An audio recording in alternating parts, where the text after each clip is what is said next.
Welcome everybody.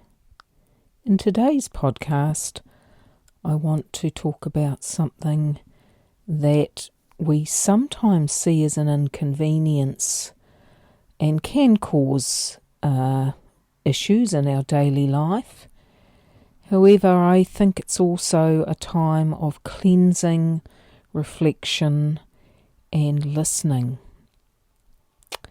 And that is when it rains.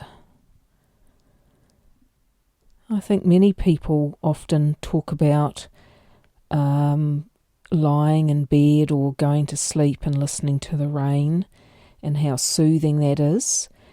And I think that's very true because there is something very cleansing about rain and, of course, water.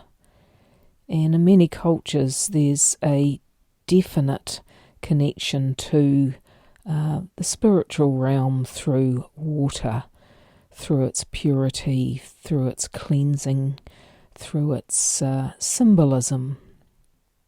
So the next time you're out and about, or even inside, and you look out or look up and feel the beauty of rain on your skin, give thanks, because the rain will be nourishing you, and it of course be nourishing the earth on which you stand.